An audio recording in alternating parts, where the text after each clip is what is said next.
2022년이 벌써라고 해야 되나? 오래 걸렸습니까? 저는 이 2022년이 저의 개인에게 있어서는 가장 참 복된 해이긴 한 것 같습니다. 그리고 저 자신의 연약함과 잘못을 아주 세세히 정말 잘 볼 수 있었던 그러한 해였습니다. 이것이 저에게 큰 축복이 되어서 사랑이 뭔지를 좀 더 깨달은 것 같아요. 저는 항상 착하다라는 의식 속에서 저에 관해서 자부심이 굉장히 많았는데, 착하지 않다는 건 아닙니다. 착한데 좀 부족한 점이 많다는 사실을 깨달았습니다. 그리고 그것이 남에게 상처도 되고 아픔이 될 수 있다는 사실도 깨달았고, 그래서 진짜 사랑은 어떻게 해야 사랑인지에 관해서 많은 생각을 하게 되었고, 그래서 아마 사랑에 대한 설교를 올해 가장 많이 한 것 같습니다. 그런데 오늘 마지막 이 시간도 우리 사랑의 설교를 제가 좀 해야 될 것 같습니다. 2003년에 이런 영화가 나왔었답니다. 서비스캣이라는 영화가 나왔대요. 저런 포스터인데 주인공 저기 있고, 실화를 바탕으로 해서 이 영화가 만들어졌대요. 혹시 보신 분이 있으십니까? 내용을 제가 살펴봤습니다. 그랬더니 어떤 내용이냐, 돈이 굉장히 많은 한 사람이, 백만장자가 경마에 관심을 갖게 되었답니다. 그래서 훌륭한 조련사를 구해놓고 말과 기술을 알아봐 달라고 이렇게 부탁을 했답니다. 그래서 그 조련사가 경마장을 찾았고, 그래서 자기 눈에 띄는 말과 기술을 발견했습니다.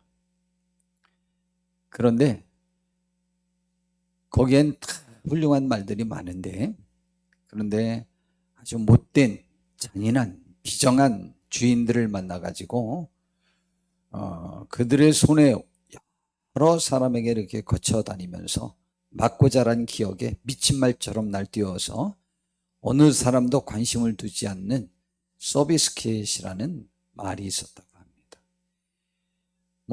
그 거친 모습으로 봐서는 전체 말들 중에서 제일 힘이 있는데, 그 누구도 그를 훈련시킬 수 있는 사람이 없답니다. 너무 반항이 심해서. 그리고 한쪽 옆에서는 그 영화의 장면을 제가 봤습니다. 조그마한 체구의 사람이 그냥 아주 서너 명, 대여섯 명 이렇게와 함께 싸우는 거예요. 덤벼 막 하고 있는 그 한 기수가 거기 있었습니다. 그 사람은 돈을 벌기 위해서 복싱을 시작했지만 그 사고로 한쪽 눈을 잃어버리고 말았습니다. 그래서 세상에 더 잃을 것이 없던 그런 싸움꾼처럼 매번 어디 가서나 그렇게 반항하고 문제를 일으키는 사람이었습니다. 조련사는 그 서비스킷과 기술을 백만장자에게 소개했고, 이렇게 네 사람이 한 팀이 되었답니다.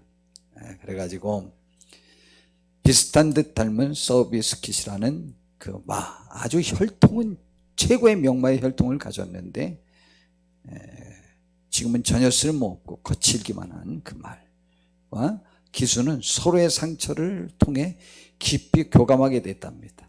쉬운 일은 아닙니다. 상처는 상처를 낳는데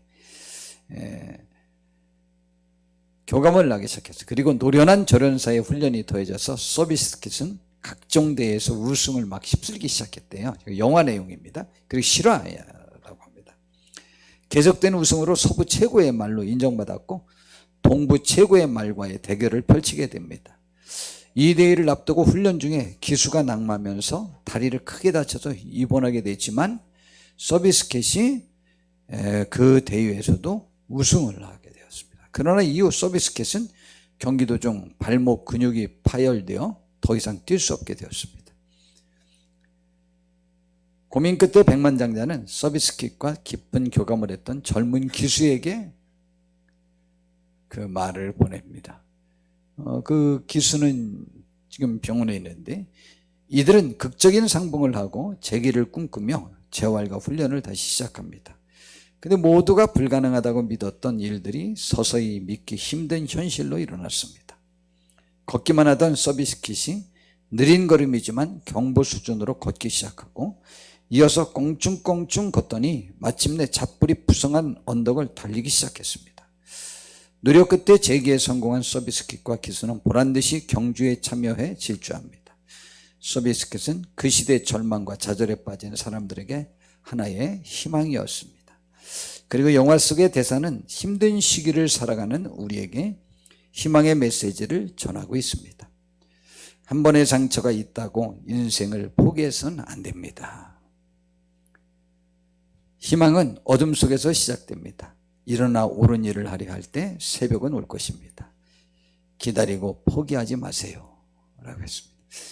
제가 이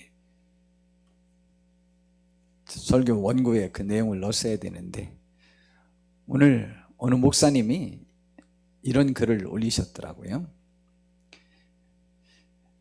그 내용을 정확히는 다 기억 못한다고 할지라도 전체의 내용은 틀리지 않을 겁니다. 과거는 우리가 알고는 있지만 과거의 실수를 고칠 수는 없고 과거를 되돌릴 수는 없다. 미래는 우리가 알 수는 없지만 대신 우리가 고쳐서 나갈 수는 있다 라고 합니다. 그 내용이 그 표현이 아주 굉장히 좋더라고요. 우리의 과거는 우리가 전혀 되돌릴 수 없습니다. 우리가 과거를 알고 있지만 말입니다. 그러나 미래는 우리가 고칠 수 있다는 것이죠. 미래가 어떻게 될지는 알지 못하지만 말입니다. 오늘 이 시간 지난 과거를 품에 안고 미지의 2023년을 우리가 시작하게 되었습니다.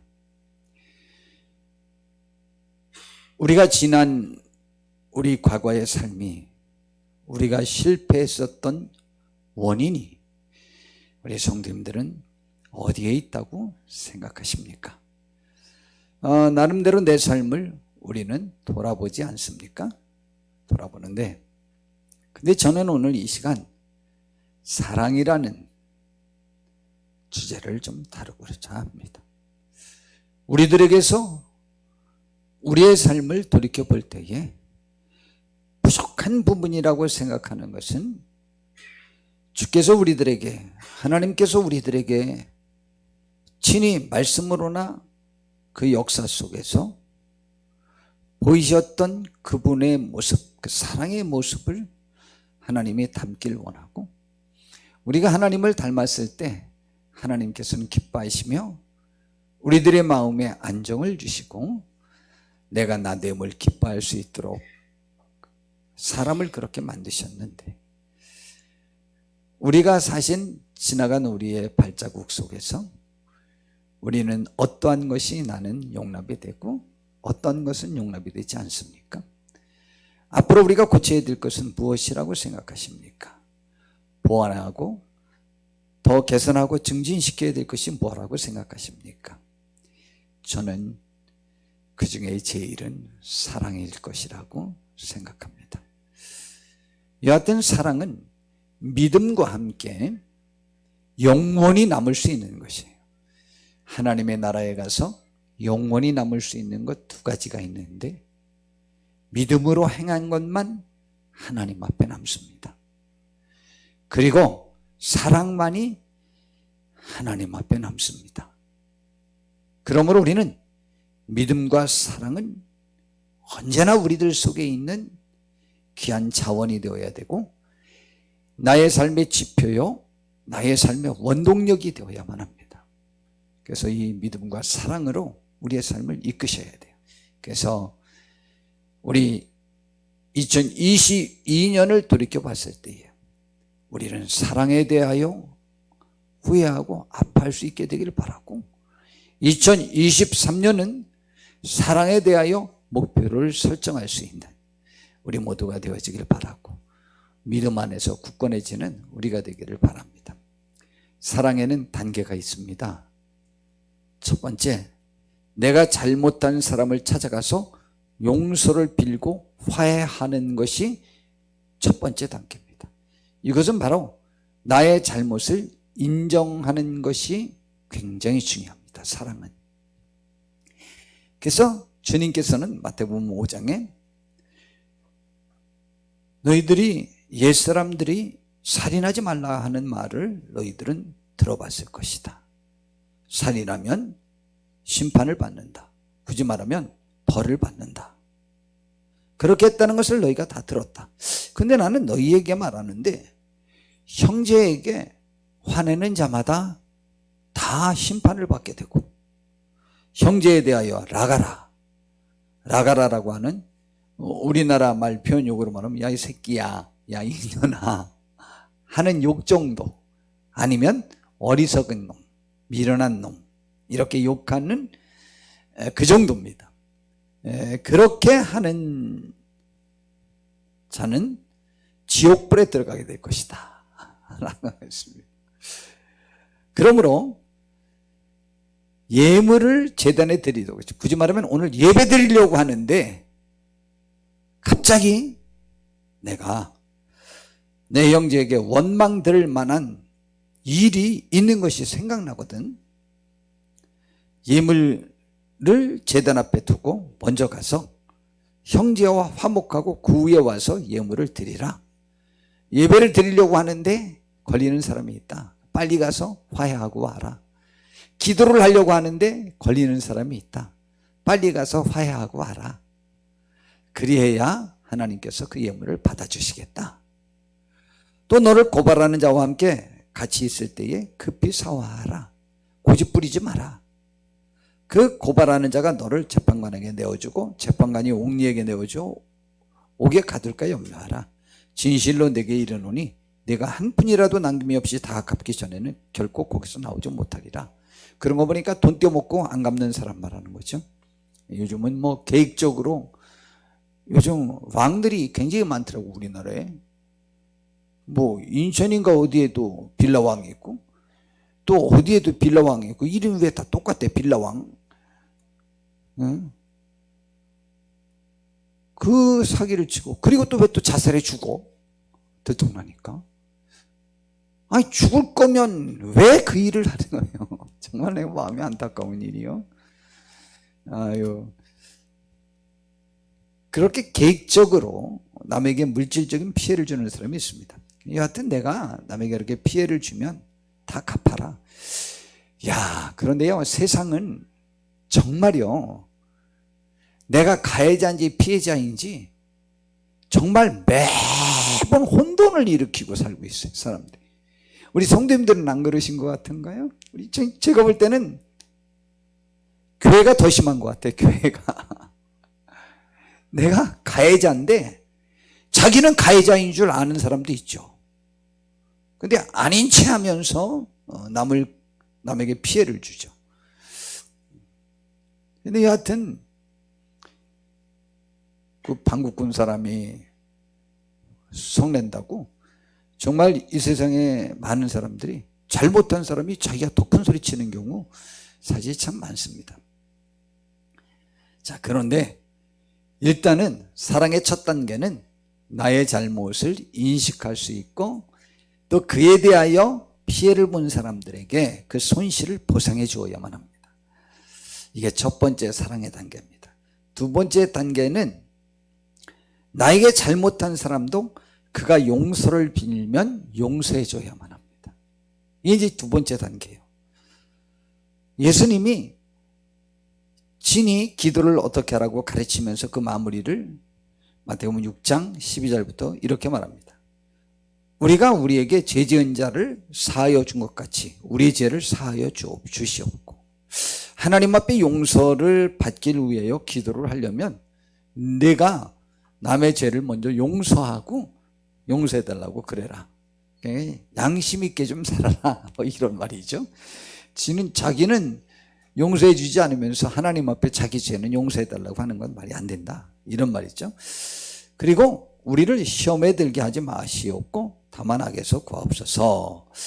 너희가 사람의 잘못을 용서하면 너희 하늘 아버지께서도 너희 잘못을 용서하시려니와 너희가 사람의 잘못을 용서하지 아니하면 너희 아버지께서도 너희 잘못을 용서하지 아니하시리라.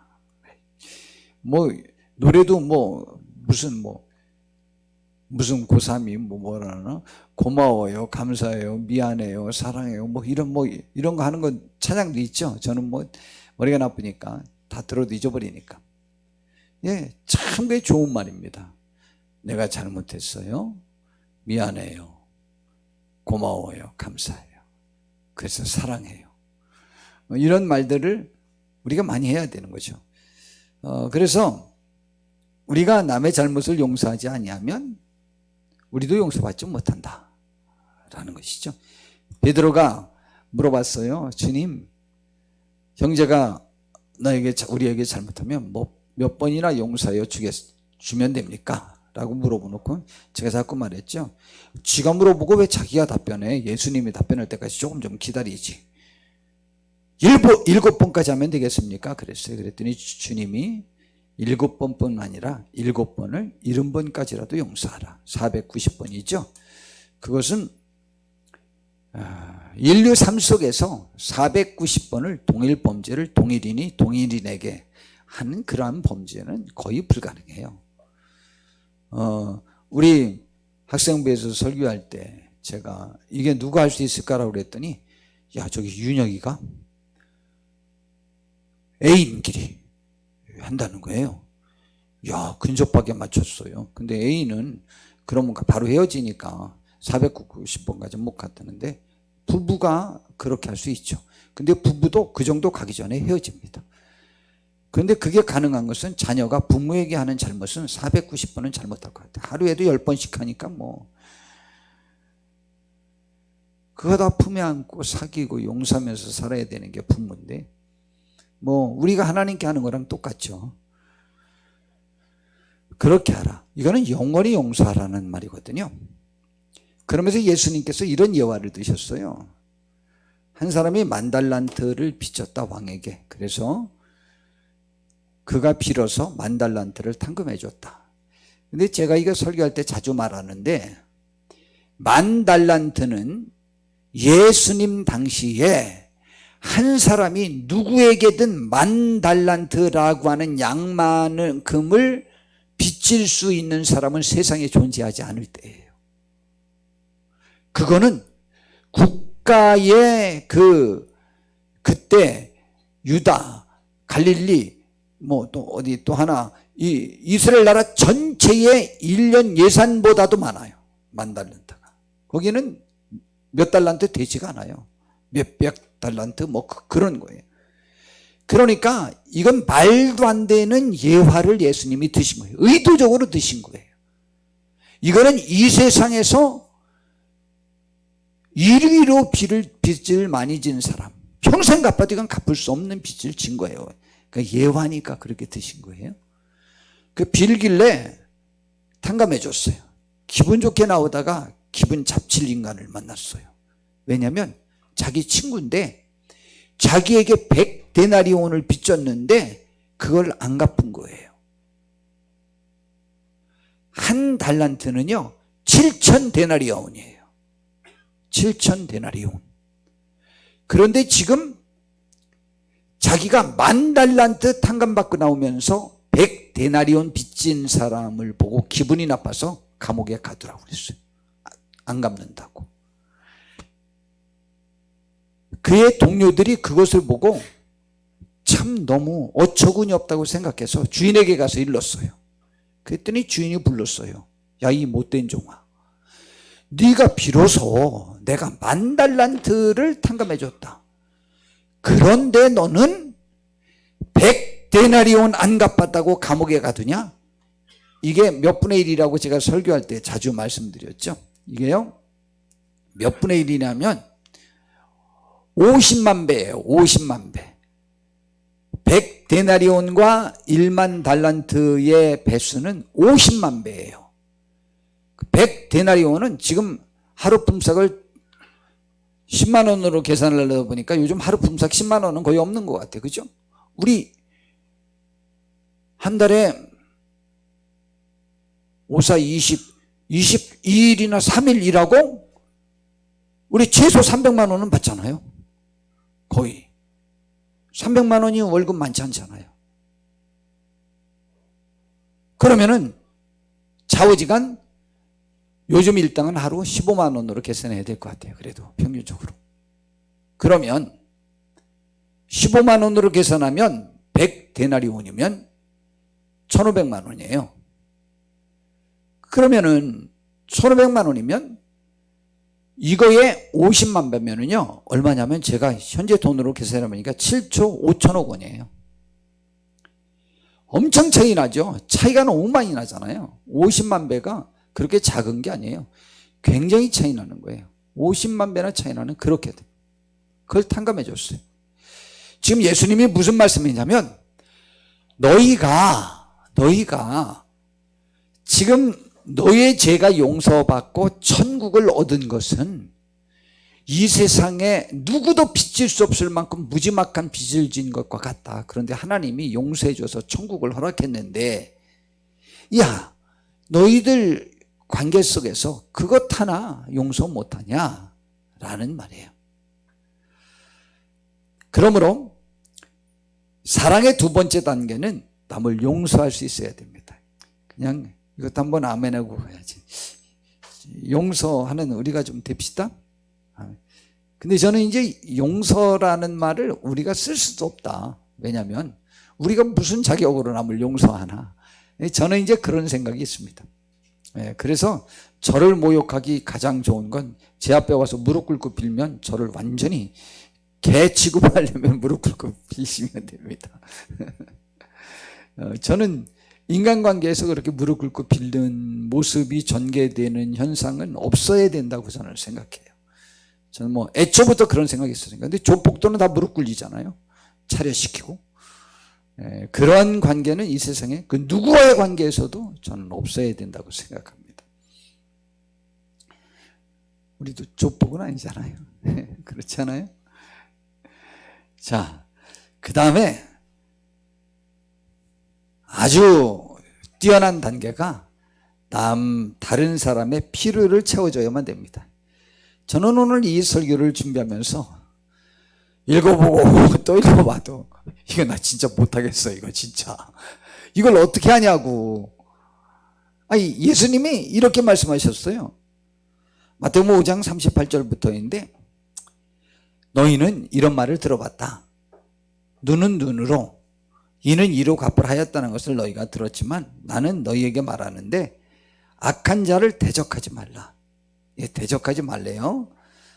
누구든지 내 오른편 뺨을 치거든 왼편도 돌려대며. 치면 그냥 그만 때려 하고 말지 뭘 또 왼편을 또 돌려대. 그랬더니 진짜 또 맞으려고.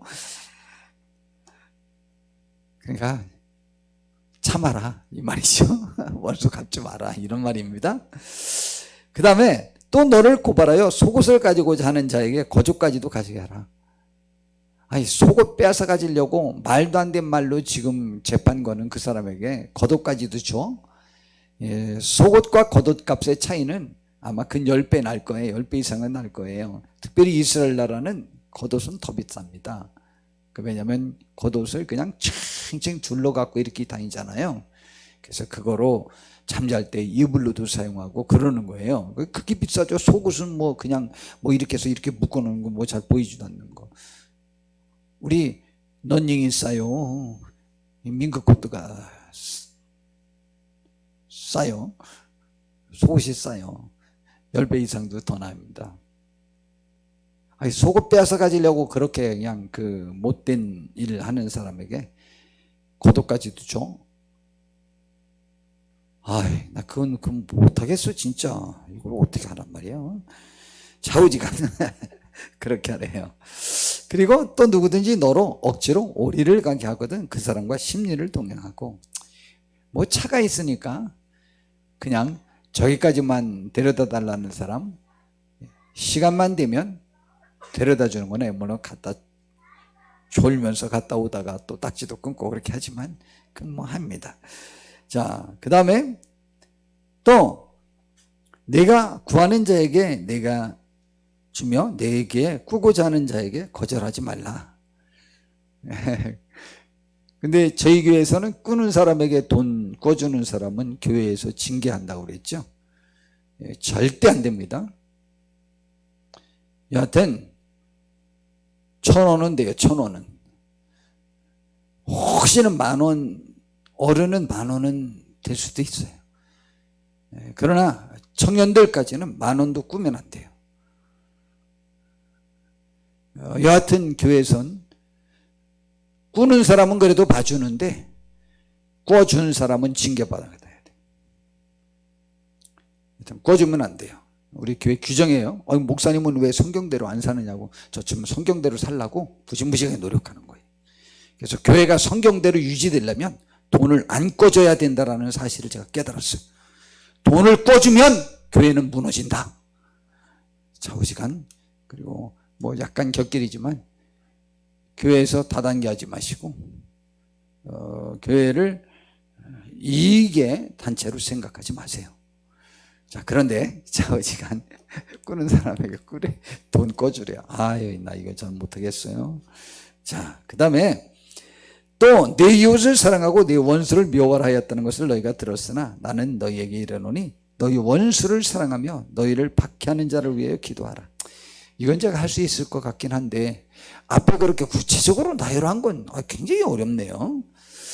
이같이 한즉 하늘에 계신 너희 아버지의 아들이 되리니 이는 하나님이 그 해를 악인과 선인에게 비추며 비를 의로운 자와 부의로운 자에게 내어주기로 때문이다.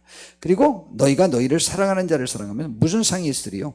세리도 이같이 아니하느냐. 그래서 제가 굉장히 착하고 나에게 잘하는 사람을 사랑하는 거는요, 그냥 제가 단호하게 말씀드릴 수 있는데 그건 사랑이 아니에요. 그건 누구나 다 할 수 있어요. 사랑은 바로 굉장히 어려운 상황에서 사랑하는 게 진짜 사랑이에요. 그렇기 때문에 제가 자주 말하는데 난 그런 인간이랑 살 수 없어. 뭐 그런 안에 뭐 이러면서 뭐가 잘못해서 그런다고 자기가 함정 파놓고는 아유.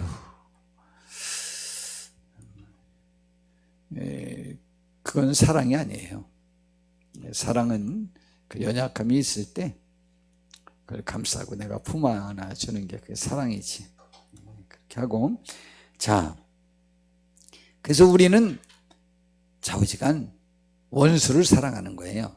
또 너희가 너희 형제에게만 무난하면 남보다 더하는 것이 무엇이냐? 이방인들도 이같이 아니하냐? 그러므로 하늘에 계신 너희 아버지의 온전하신 같이 너희도 온전하라. 그러니까 우리는 사랑이 누구에게까지 자랄 수 있어야 되느냐? 예수님에게까지, 하나님에게까지. 그 하나님을 닮고 예수님을 닮아야 된다라는 것이죠. 오늘 이제 본문으로 갑니다. 빌립보서 4장 4절. 주일 낮에도 2주 전에 말씀을 전했던 말씀이죠. 주 안에서 항상 기뻐하라 그랬어요. 주 안에서 항상 기뻐하라. 아니, 목사님이 이 상황 돼 보세요. 그러면 기뻐할 수 있는가? 저도 울겠죠. 울겠는데 하나님은 우리에게 예수님 안에서 여러 상황 속에서 기뻐하라. 내가 다시 말하는데 기뻐하라. 어떤 상황인데 기뻐하느냐? 너희 관용을 모든 사람에게 알게 하라. 주께서 가까우시니라 라고 말씀하셨어요. 우리 관용을 보이는 거예요. 관용이라는 건 뭐냐? 나를 괴롭히는 사람에게 화를 내지 않고 참아주는 것을 관용이라고 그래요. 그뿐만 아니고 기뻐하래요. 그 상황을 하나님 앞에서는. 야, 참 관용을 모든 사람에게 알게 하라 라고 하면서 뭐라고 말씀하셨냐? 주께서 가까우시니라. 주께서 가깝다는 얘기는 두 가지 의미가 있어요. 하나는 우리가 참고 그에게 잘해주는 그것이 무한정 가지는 않을 거라는 거죠. 주께서 가까우시다는 것은 그것을 끝낼 시간이 멀지 않았다. 내가 수고하고 참아준 것에 대한 보답이 있을 날이 멀지 않았다 라는 말씀입니다. 주께서 가깝다는 것은 내가 죽어서 주님 만나는 것을 말하는 것이거든요. 그것을 그냥 현재 삶에 적용한다면 그렇게 적용할 수 있는 거죠.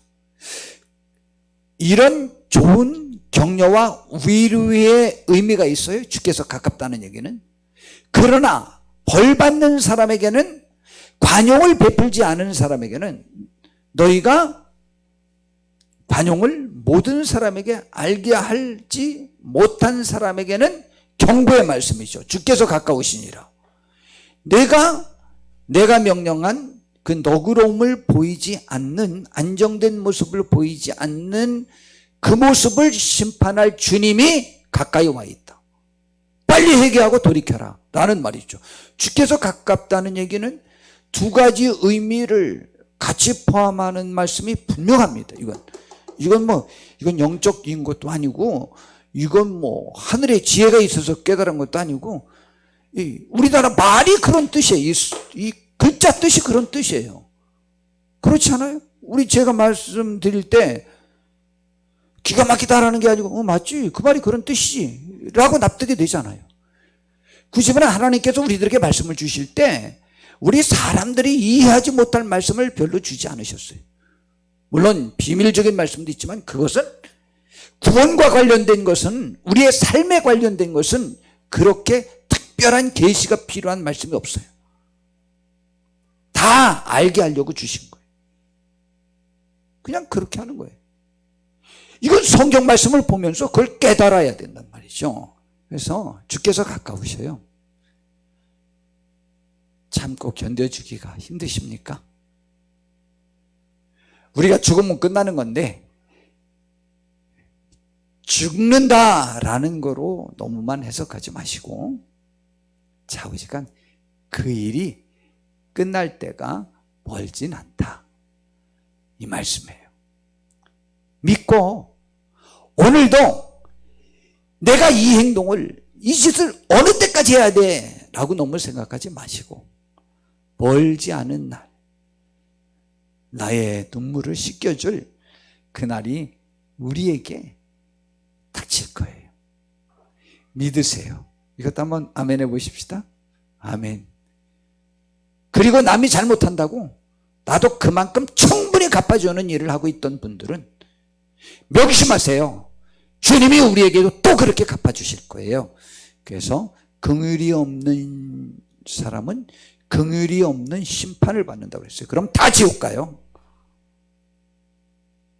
다 구원 못 받아요.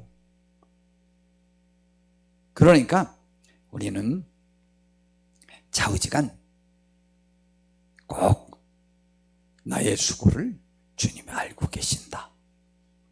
그래서 우리를 위로하시기 위하여 그 일을 빨리 종결시키기를 원하신다. 혹은 내가 지금 화내면서 지금은 하나님이 못 보시고 그 다음에 오실 거니까 조금 후에부터 내가 바꿔야 되겠지라고 생각하는 분은 지금 설교 들으시면서 바꾸세요. 오늘 이 시간 우리 송구 영신 예배를 드리면서 무엇을 버리고 무엇을 추구할까라는 것에 주께서 가깝다. 어떻게 하는 데에? 관용을 우리가 남들에게 보이는 데에. 이것을 지난 과거를 정산하고 미래를 관용을 베푸는 사람으로 내가 더 전환되어야 되겠다. 그래서 우리의 믿음이, 우리의 사랑이 주님의 온전함까지 우리가 잘하고자 하는 그러한 다짐을 하는 이 시간 되기를 정말 바랍니다. 그러면서 아무것도 염려하지 말라. 염려하지 말라고 그랬고, 관용하라고 그랬고, 기뻐하라고 그랬어요. 그거는 기쁠 상황이 아니고 용서할 상황이 아니고 지금 염려할 상황이 지금 전개되고 있는 사람에게 하나님이 주신 말씀이에요. 아무것도 염려하지 말고 다만 모든 일에 기도와 간구로 너희 구할 것을 감사함으로 하나님께 아뢰라. 그리하면 감사함으로 아뢰라. 원망하지 말고 감사한 마음으로 아뢰라. 그리하면 모든 지각에 뛰어난 하나님의 평강이 그리스도 예수 안에서 너희 마음과 생각을 지키시리라.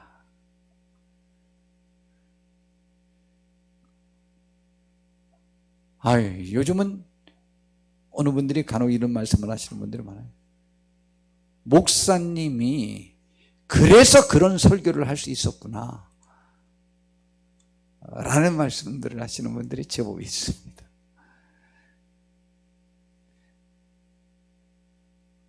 우리 그렇게 해봅시다. 주께서 주시는 힘으로 할 수 있어요. 한번 해보셔요. 진짜 해보셔요. 그래서 그리하면 모든 지각에 뛰어난 하나님의 평강이 그리스도 예수 안에서 너희 마음과 생각을 지켜주셔요. 마음과 생각이 무너지면 아무리 조건이 좋아도 무너집니다. 그러나 마음과 생각이 무너지지 않으면 어떤 풍랑도 다 이길 수 있습니다. 끝으로 형제들아, 이거 제가 설교했었죠? 5번 무엇에든지 참되며 무엇에든지 경건하며 무엇에든지 오르며 무엇에든지 정결하며 무엇에든지 사랑받을 만하며 무엇에든지 칭찬받을 만하며 무슨 덕이 있든지 무슨 기름이 있든지 이것들을 생각하라. 어떠한 상황에서든지 어떠한 여건에서든지 얼마나 억울하든지 너무 화가 나든지 언제나 오라라 이 말이에요. 우리 그렇게 합시다. 아멘. 이것도 쉽지는 않아요. 그러나 안 될 것도 없어요. 가능해요. 너희는 내게 배우고 받고 듣고 본 바를 행하라. 그리하면 평강의 하나님이 너희와 함께 계시리라 그랬어요. 전에도 한번 예화를 들었습니다. 세계에서 제일 훌륭한 성자가 누구냐 라고 할 때 흔히 우리가 다 알고 있습니다. 성 프란시스 그럽니다. 아시스의 성자라고도 하는 사람입니다. 부잣집에서 자랐어요. 그랬는데 일찍부터 그 어려움을 겪는 사람들에 대해서 관심이 많더니 이렇게 성자가 되었어요.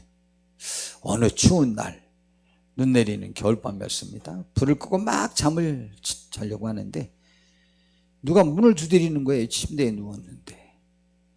귀찮은 생각이 들었지만 그리스도인이 찾아온 사람을 그냥 돌려보낼 수가 없었습니다. 불편한 마음으로 잠자리에서 일어나 문을 열었습니다. 문 앞에는 험상 묻은 나병 환자가 추워서 벌벌 떨며 서 있었습니다. 나병 환자의 아주 문둥병이죠. 흉측한 얼굴을 보고 섬찟했습니다. 그래도 마음을 가라앉히고 정중히 물어봤습니다. 무슨 일로 찾아오셨습니까? 라고 했더니 죄송하지만 몹시 추워 온몸이 꽁꽁 얼어 죽게 생겼네요. 몸 좀 녹이고 가게 해주시면 고맙겠습니다.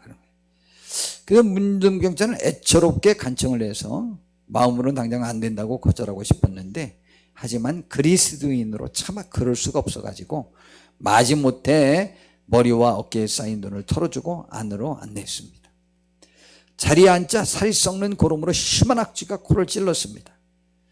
어떻게 식사는 하셨습니까? 그랬더니 아니요, 벌써 사흘째 굶어 배가 등가죽에 붙었습니다. 아주 천연스럽게 말해요. 그래서 프란시스는 식당에서 아침 식사로 준비해 두었던 빵과 우유를 가져다 주었더니 문둥병 환자는 기다렸다는 듯이 빵과 우유를 그냥 다 먹어 치워버렸습니다. 식사 후에 몸 녹았으니까 나가주기를 기다렸습니다. 하지만 문둥병 환자는 가기는커녕 기침을 콜르기며 오히려 이렇게 또 부탁을 했답니다. 성도님, 지금 밖에 눈이 많이 내리고 날이 추워 도저히 가기 어려울 것 같네요. 하룻밤만 좀 재워주시면 감사하겠습니다. 그래서 또 할 수 없죠. 누추하기는 하지만 그럼 여기 침대에서 하룻밤 주무시고 가시죠. 그래서 침대를 내주고 자기는 밑에서 잤어요. 마지못해 승낙을 했습니다. 염치가 없는 문둥병자에게 우라가 치밀어 오는 것을 꾹 참았습니다. 아이고, 프란시스도 우라가 치미네요. 난 저만 치미는 줄 알았지 또. 참네. 혼자 살고 있어서 침대도 1인용 하나밖에 없었습니다. 침대를 문둥병 환자에게 양보하고 할 수 없이 맨바닥에 자려고 하였습니다. 밤이 깊어지자 문둥병 환자는 또다시 엉뚱한 제의를 해왔습니다. 성도님, 제가 몸이 얼어 너무 추워서 도저히 잠을 잘 수가 없네요. 미안하지만 성도님의 체온으로 제 몸을 좀 녹여주시면 안 되겠습니까? 그래서 온돌이 났다니까. 이쪽 저 유럽이나 서양 사람들은 온돌을 사용하지 않고 벽난로리 뭐 이런 걸 사용하니까 우리는 따뜻한 데 들어가면 녹는데 말이에요. 대한민국 최고다.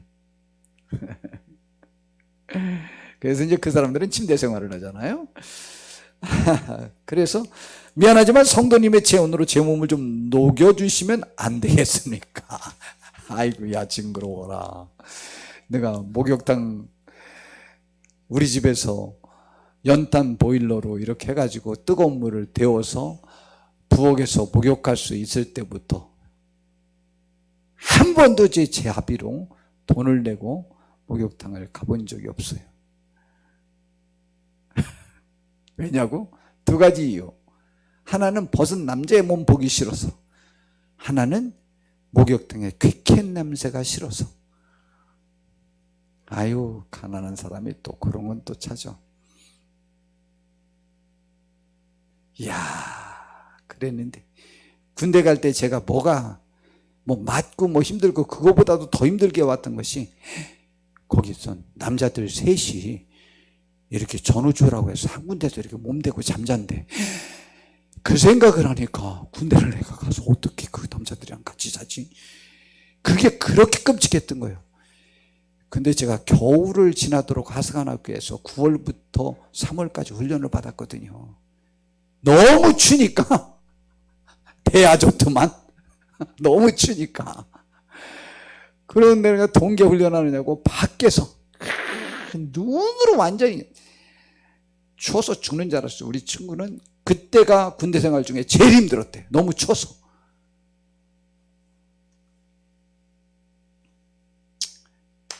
근데 그 문둥병자가 좀 벌거벗고 들어와서 자기 좀 살로 대서 녹여달라니 참 기가 막힌 일이요.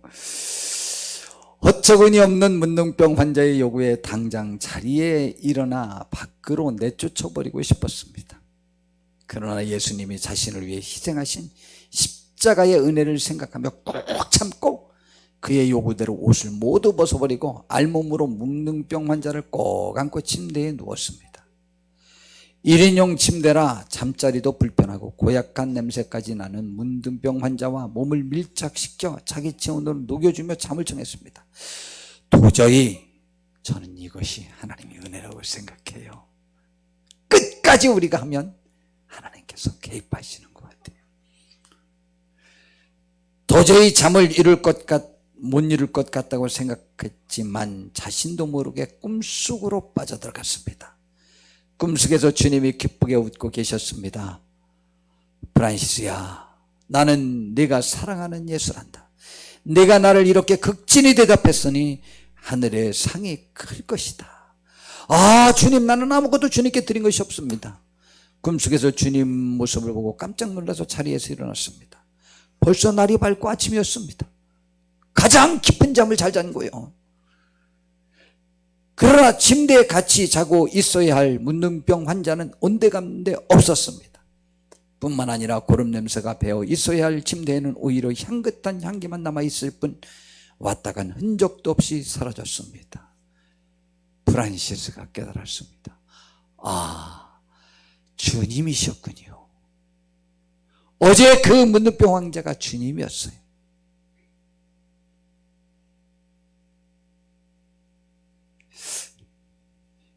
우리 이런 생각 안 해요? 오늘 우리 어떤 분이, 저를 굉장히 좋아했던 분이 술 잡숫고 여기 오셔서 막 저도 때리고 막, 그래서 결국 경찰에 신고해서 경찰이 데리고 나갔습니다. 혹시 이런 생각 안 하셔요? 그분이 주님이 그분으로 오신 건 아닌가? 그분이 예배를 중단시키면서 그 모습으로 오진 않아요. 나 혼자 있을 때 오시겠지. 주의 사역을 방해하면서 오시진 않아요. 그럴 수도 있으시겠지만 전 그렇게 생각해요. 그런 분을 돕는 것이 주님을 영접하는 것이라고요. 천만에요. 여러분의 배우자를 주님처럼 대우하세요. 여러분의 부모와 자녀들을 주님처럼 대하세요. 그게 아마 더 힘들죠? 힘들걸요. 전 그렇게 생각합니다. 저는 뭐 초지일관이에요. 저는 정말 힘든 사람들과 많이 생활해 봤지만 힘든 사람이 주님이 아니에요. 나와 관계된 사람이 바로 주님이에요. 좌우지간 보세요. 그랬어요. 아, 주님이셨군요. 주님이 부족한 저를 이렇게 찾아주셨군요. 감사합니다. 프란시스는 무릎을 꿇고 엎드렸습니다. 모든 것을 깨닫고 밤에 문둥병 환자에게 불친절했던 자신의 태도를 회개하며 자신과 같은 비천한 사람을 찾아주신 하나님께 감사 기도를 올렸습니다. 그리고 기도문을 쓴 거예요. 주님, 저를 평화의 도구로 써주소서. 미움이 있는 곳에 사랑을, 다툼이 있는 곳에 용서를, 분열이 있는 곳에 일치를, 의욕이 있는 곳에 신앙을, 그릇됨이 있는 곳에 진리를, 절망이 있는 곳에 희망을, 어둠이 있는 곳에 빛을, 슬픔이 있는 곳에 기쁨을 가져오는 자 되게 하소서. 위로받기보다는 위로하며 이해받기보다는 이해하며 사랑받기보다는 사랑하게 하여 주소서. 우리는 줌으로써 받고 용서함으로 용서받으며 자기를 버리고 죽음으로써 영생을 얻기 때문이라고 하는 것이죠.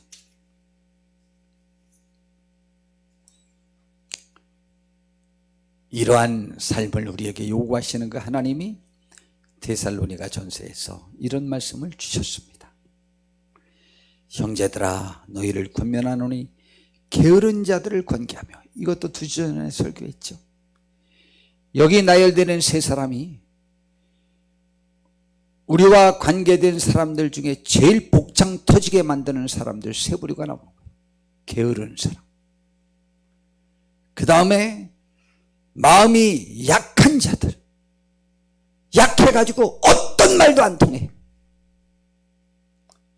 그런 자들을 격려하며 힘이 없는 자들을 붙들어주며, 이 사람들을 격려하고 위로하고 힘줄 수 있는 방법을 한번 찾아보라고. 어떻게 하면 될까요? 어떻게 하면 될까요? 한번 해보시라니까. 우울감에 빠져서 약해서 아무것도 못하는 사람에게 할 수 있는 방법이 있으면 찾아와 보라고. 뭘 만나줘야, 대화가 돼야 뭐가 되지. 게으르고 여기 약하고 힘이 없는 사람들 제일 복장 터지게 만들며 해결하기 어려운 대상이에요. 그들을 붙들어주며 모든 사람에게 오래 참으라. 삼가 누구와 누구에게든지 악으로 악을 갚지 말게 하고 서로 대하든지 모든 사람을 대하든지 항상 선을 따르라. 그랬어요. 그러면서 저는 오늘 이 말씀을 준비하면서 또 굉장히 강력하게 저를 사로잡은 말씀이 있어요. 마태복음 28장 20절에 내가 너희에게 분반 모든 것을 가르쳐 지키게 하라. 세상에 가서 우리의 말을 남들이 드러나서 지키게 하라. 그런데 볼지어다 내가 세상 끝날까지 너희와 항상 함께 있으리라. 저는 항상 우리와 함께 있어준다라고 하는 그 말씀이, 그러면 우리가 남을 가르치는 전도자들, 사역자들이 되었을 때 우리 자신은 어떨까? 그 대상들은, 우리는 대상도 우리가 굉장히 어렵지만 우리 자신은 어떨까? 저는 그냥 이런 생각을 해봤어요. 우리와 항상 그 사역을 감당할 때 함께 해주겠다는 것은 우리의 인생 삶을 끝마칠 때까지 우리의 모습은 참으로 여러 모습이 있을 것입니다. 어느 때에는 의기소침하고, 어느 때는 교만하고, 어느 때는 게으르고, 어느 때는 방탕하고, 어느 때는 사명을 잊어버리고 크게 방황하기도 합니다. 비틀거리고 나약한 우리를 세상 끝날까지 함께해서 그분의 사명을 감당토록 해주겠다는 거예요. 그 자리에 있어주면 하나님이 도와서 함께 해주겠다는 거예요. 주님이.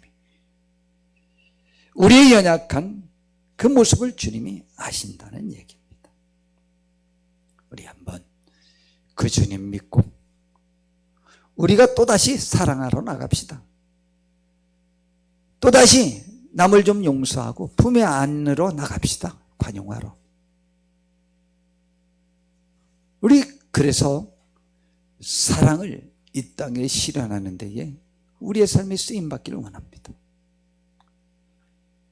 제가 몸으로서 제일 아팠을 때가 척추 협착증 때였지 않습니까?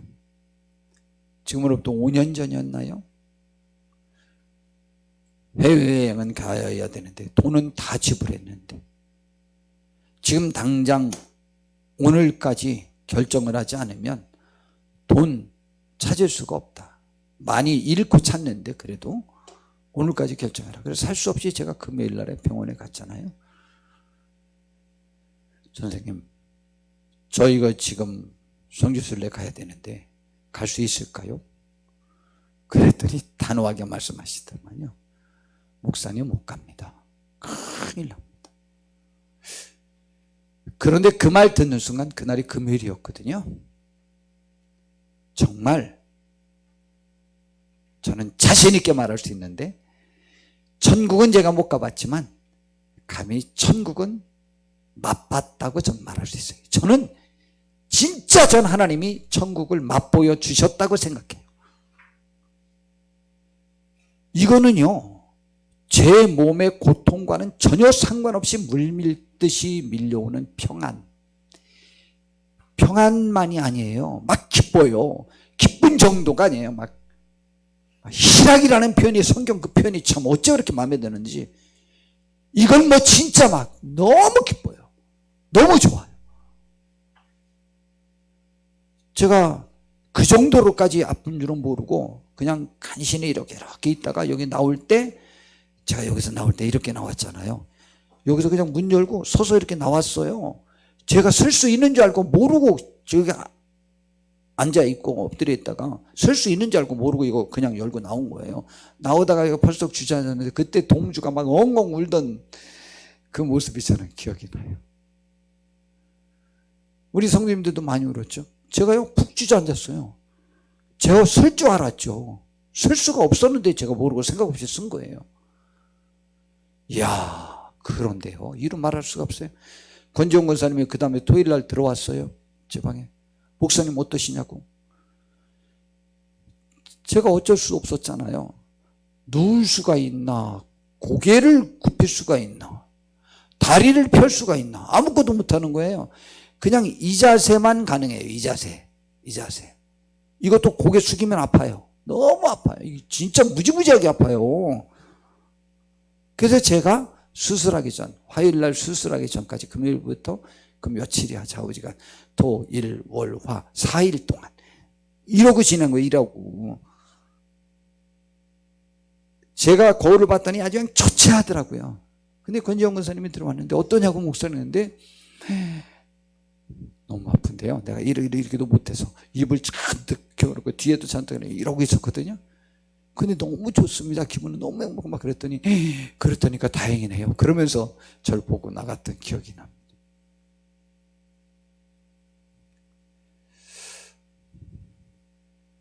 예수님이 십자가를 질 때 그렇게 행복하셨던 것, 십자가를 질 때 주께서 힘을 도와주십니다. 우리가 주님의 명령을 준행하는 그 현장에 주께서 우리의 땀 닦아주시고 복두사주시고 함께 하실 것입니다. 우리가 남에게 관용을 베푸는 게 쉬운지 압니까? 그러나 해보십시오. 지각에 초월한 하나님의 평강이 우리의 마음과 생각을 지켜주셔서 반드시 성취하도록 도와주실 겁니다. 그리고 그 과정이 천국을 맛볼 수 있는 계기가 될 수도 있습니다. 가장 큰 극한 상황이. 전 자신 있게 말씀드릴 수 있습니다. 한번 해봅시다. 그래서 저는 세상 끝날까지 너희와 항상 함께 있으리라. 그 사명 감당하는 일이에요. 다 가서 죽었어요. 이 말씀을 들은 사람은 100% 가서 다 순종했어요. 그런데 그들은 다 천국을 맛봤을 거예요. 저는 확신합니다. 주께서 붙잡아 주시는 힘으로 승리할 수 있는 거예요. 올해 우리가 미흡했다면, 아니면 여지껏의 삶이 우리가 미흡했다면, 다음에는 강한 그 발걸음을 내딛어서 우리가 걸음 걷는 그 현장에서 주의 축복을 보는 우리가 되기를 정말 바랍니다. 한번 믿고 출발해 봅시다. 오늘 성구영신 예배는 그렇게 살지 못했던 과거를 후회하고 회개하고 새롭게 다짐하여 강력하게 앞으로 나가는 힘을 얻는 이 시간 되기를 바랍니다. 그래서 오늘 안식기도 이제 받으러 나오실 거예요. 기도는 역시 오늘은 이 제목대로 내년에 우리가 관용을 베풀고 사랑을 행하는 데 있어서 강한 용기를 가지고 두려워하지 말고 발걸음을 내딛는 우리가 되게 해달라고 우리 기도해 드릴 거예요. 하늘의 평안이 있을 겁니다. 그걸 어떻게 감당하냐고 너무 염려하지 마세요. 감당할 힘을 주실 것입니다. 진짜입니다. 그리고 천국을 맛볼 수 있을 것입니다.